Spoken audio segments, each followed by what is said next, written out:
and welcome to Bay 3 TV. Today in our studio we are very excited to have with us Janet Greif.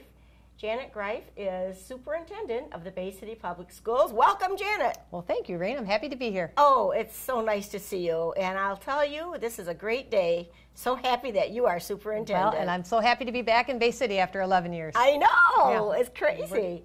But listen, let's go back because we go back a long way. We do. And this is not your first time in Bay City. You've got some history.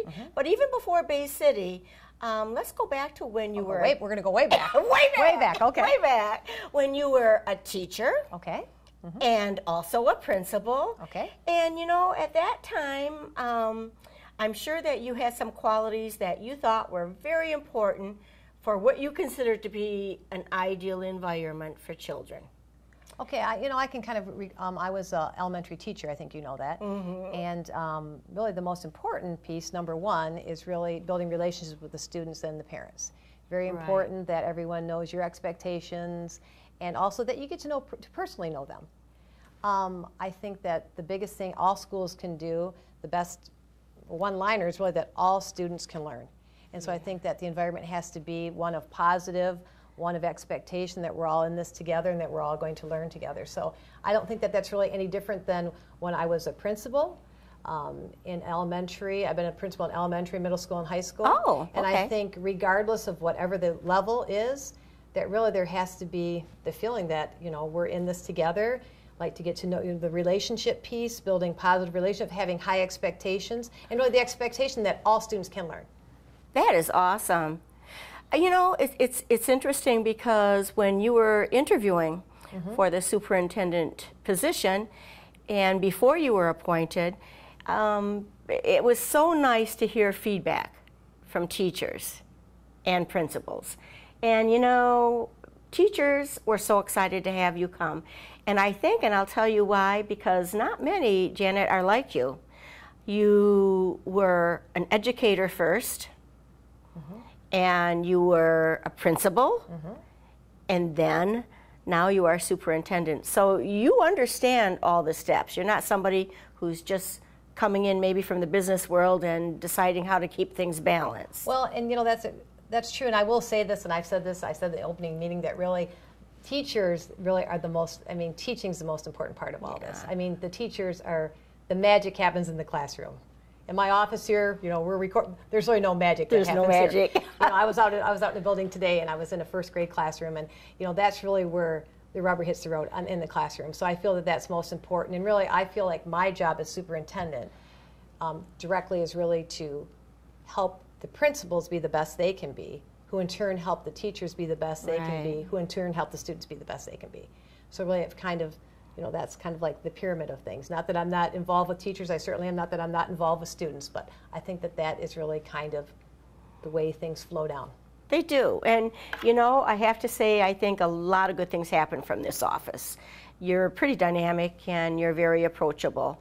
And you've had some time now. Have you really decided on what it is and what you think now that you have been in the schools and with the principals, and you've been with teachers? What is your vision, and where do you think our district really needs to go?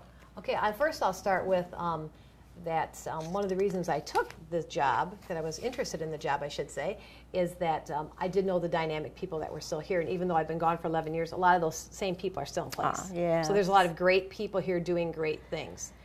Of course, I always think we can do better. And I think that we need to focus a little bit more on technology. I think we need to focus more on STEM. I mean, everybody knows that STEM is the big push now. But really behind that really is employability. And it's certainly our job to educate the students the best they can be. But also beyond that, I mean, it's great when they're getting good scores and we're doing well. But our real job is to make sure that they're contributing citizens. So I think we need to look at the bigger picture and their employability skills and what kinds of things we can do that way. I think there's, I think that we should work more with the businesses and the corporations around town and the universities and everybody. I think that we can work more in partnership with a lot of those people to provide more hands-on and real-life experiences for our students so that they make good choices when they go off to college and to help guide what they're going to be. Wow, that's a big vision. It is a big vision, but there's big vision. You know, there's I think that I love it though. I think that I mean, obviously, student achievement is the #1 vision. We have to make sure that we're always increasing student achievement. And so we need to look at our instructional practices. We need to look to see if our curriculum is aligned, to see how we can help students be the best they can be. That's awesome. Because we're looking at some of our scores. I mean, our scores have been, really, to be honest, rather flat for several years now. And so we need to, you know, boost those up. And there's enough dynamic, intelligent people here that if we all put our heads together, I think we can work towards that vision of, you know, making sure that students are the best really prepared that they can be. Sounds like you're very prepared for the vision. Well, that's great. You know, we talk a lot about school culture, and it really does matter, and it leaves a lasting mark, of course, not just on the students, but our families, administrators, and educators who experience that culture every day. And you've been in the buildings, I know you have, right from the get-go. From your first day of being hired, you were in the buildings. And, you know, I don't know. What do you think is important when it comes to thinking about the school culture? And what do you think really exemplifies a good school system? Like what? That's a good question. Actually, I had the opportunity to go into all 13 schools on opening day. Oh my gosh. Which was fun. It took all day, but it was certainly very fun. And a lot of great things, a lot of great welcoming activities and people doing things with students. That was great, all the teachers and all the staff. As far as the culture piece, I always feel like a school is somewhat like someone's house. Or a classroom is like someone's house. When you walk in, either it feels like inviting and welcoming and that, you know, I want you to sit down and please join me, or it doesn't. And so I think that it's pretty easy if I walked anybody around all the different schools and classrooms, you would get the sense of this is what kind of building it is. And most of our buildings, really, I'm very happy to report, are very welcoming. Aww. And I was very impressed actually with a lot of the students. When I came in not knowing who I was, greeting me, you know, talking with me, can I help you find something? It was really great. That is so nice to hear. So really, I would say that Bay City, that's one of the appealing things, that Bay City is has that very warm family feel to it. I think you're right, and we really do have some wonderful people here. Oh, some great people. We are very fortunate. I don't know, when you talk about communicating, and now that I'm retired, I look to see what is it, how does a school district still communicate with those of us who are not in the school systems anymore, but we are still involved and like to know what our children and grandchildren are doing. And so what communication tools do you use to really communicate with not just the schools, but everyone in the community? You know, that's very interesting, because we're talking about communication right now. And how are you really? We are. And one thing that I have started is every Friday, I'm sending out it's called Bay City Public School Spotlight.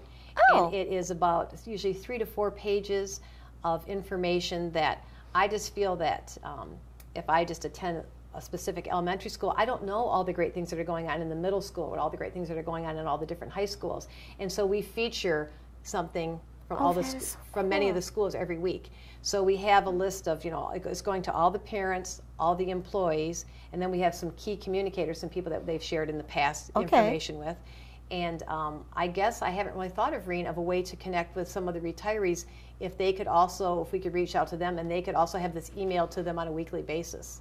That would be awesome. Because, I mean, really, a lot of those people would probably be great supporters of some of the things we're doing, and maybe even could see themselves in a volunteer opportunity along with that.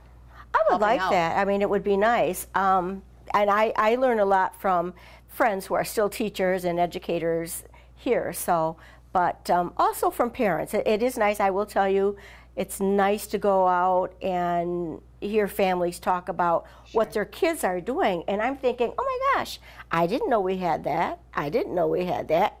Isn't that amazing? Yeah, I think sometimes that we sell ourselves short because people don't know all the great things that are going on. You do, right? We sell ourselves short for sure. So I think we need to get better at that. I mean, our websites could certainly, you know, have have more presence for many people. I think we should start, I know some of the schools have Facebook pages and Twitter accounts. Any way we can get the information out. You know, I mean, certainly Bay City Times does a nice job of featuring things for us too. Sure. Yeah. But I think that the more good press, because there are so many great things going on. There are. You know, in all the schools. Wow, sounds like you've got a good mission plan. Well, you know, we're working on myself, and not just me, with a lot of other great people that are here. And really, you know, when I did work here 4 years ago, I always say this not as a plug, but people were so kind to me. It was my first principal job when I came. I was actually the principal at Woodside initially, and then went to Yes. And the people of Bay City, and actually all the a lot of the principals are now retired that were here, but they were such great mentors to me. I can't say that enough, that they were so welcoming and helpful to me and taught me so much. It was really one of the reasons to really come back. Aw. I mean, that's really true. I mean, it's not like I'm saying this because we're on TV today. I've said No, this to many people. you don't ever say anything you don't right, mean. you're I know you well. Now, I have a next question, and it might be a little tough, and but I always wondered when I read, you know, when you're reading on the state school site, whatever, I'm hearing the word streamline, streamline, streamline. And it's almost to the point where I think, okay, is it just a word? Is it something we're actually working towards? But there was something that said a streamlined district is defined as a successful district when schools achieve the right balance of a school that does a lot but not too much, when prioritizing and focusing on what really needs to be done. Would you say our district is streamlined and balanced, or how would you define us? Well, I guess when you're talking about streamline, we could talk about, you know, the systems in place for streamlining, and I think that we're working more and more with technology to get some things more streamlined, whether it be finance, you know, student records, things of that nature, which helps us. The more those things are streamlined, the more time we can spend really focused on the teaching and learning aspect of it. I'm assuming that they're talking about sometimes districts jump on every flavor of the month. There you go. Every new Absolutely. initiative, and really you have to kind of get a focus of what you're really going to be about, because there's something new. I would say there's a new acronym in education every week. There is. Or a new project or a new program or a new something, and I just feel like you know, you just have to kind of set your focus and go from there. And but the streamlining piece, I'm sure that there's room for improvement with all of our processes, certainly to get more streamlined, to be more efficient, because the more efficient you are, then the more time you can really devote to the things that really matter, which are the students. Well, you know, it's interesting because it sounds already that you've got some things going, and you're really taking charge of what's going to be happening in our district, and I like that. You are an outside person. An outside person is somebody who doesn't just sit in your office, but is really out there looking to see what her troop is doing, and people appreciate that. They really do, Janet. And this is where I end, and I'm going to ask you, you have any thoughts that you would like to share with us? Please do it. Well, I would say that it seems like Bay City at this time is really on like a growth spurt. I mean, like things are doing great with downtown and the uptown piece, and it seems like we're like at a point to launch, and I just feel that education, the schools need to be a part of that positive going forward. So we're going to be looking at some things, and actually we're going to have a group of people meeting to talk about STEM in October, November, and December. We're inviting some, obviously a lot of our key teachers and even some outside people from the community to talk about our vision and what we can do, because we need to be part of the positive growth that's happening in Bay City. Oh, thank you very much. And is it all right to let our studio audience know that they can call you at any time? Absolutely. Please, Okay. Email me, call me. I have a very open door policy, and many people have done that. Okay.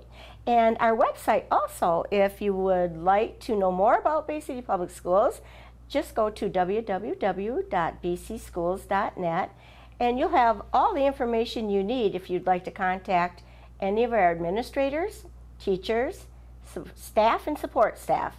So until again, bye for now. Thank you, Janet Greif, Superintendent of Bay City Public Schools. And thank you, Rena. It was a pleasure. Thank you. Thank you.